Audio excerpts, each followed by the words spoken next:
la communauté de l'Afrique de l'Est dont vous parlez, c'est une communauté qui observe le processus politique burundais depuis plusieurs mois. Je crois avoir lu d'ailleurs dans ce rapport qu'il observe depuis le mois de janvier 2015. Et ils ont eu des occasions de voir ce qui se passe bien. Il y a très peu d'occasions où ils ont constaté que ce qui se passe bien. À travers des rapports dressés par des sages qui ont été envoyés ici au Burundi depuis plusieurs mois. Je pense ici par exemple aux sages de la République unie de Tanzanie, Mzee Warioba, un ancien premier ministre en Tanzanie.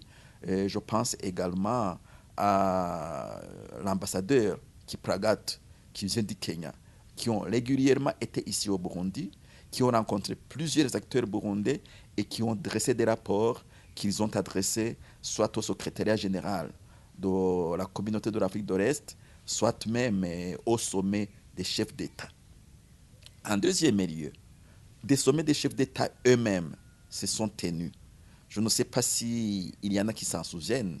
En tout cas, j'ai écouté attentivement le secrétaire général de la communauté de l'Afrique de l'Est et dans le rapport qu'il faisait quand il y avait interruption des négociations suite au blocage qui avait été introduit par le pouvoir, le gouvernement et le parti CNDD-FDD et ses soutiens et qui avait poussé à l'interruption de ces négociations. Alors, à l'époque, à cette occasion plutôt, le secrétaire général nous a fait constater que c'est pour la première fois dans la vie de l'East African Community de la côte de l'Afrique de l'Est que 3 sommets extraordinaires étaient organisés sur un pays en moins de 3 mois. C'est dire donc qu'ils suivent ce qui se passe. Et puis, ils ont dépêché ici, sur le terrain, des observateurs des dernières pseudo-élections présidentielles. Et ils ont également tenu compte d'autres rapports qui ont été élaborés ici et là sur le Burundi. Et ils en arrivent à quoi? Ils en arrivent au constat que les élections qui ont été organisées au niveau de la présidentielle n'ont pas respecté les standards internationaux, que ce sont des élections qui ne sont pas crédibles.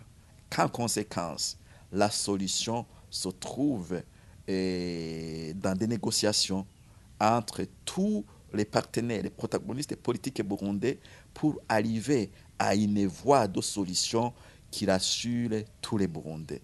Et je pense que c'est la ligne d'action sur laquelle nous étions engagés depuis que le président Museveni avait été désigné et il avait à son tour désigné son ministre de la Défense nationale pour qu'il vienne le représenter dans cette facilitation, cette médiation.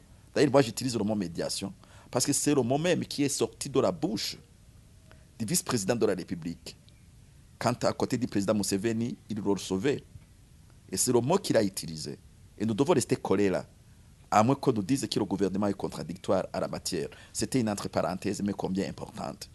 Alors, moi, je reste attaché à cette ligne directrice qui a été tracée par la communauté de l'Afrique de l'Est.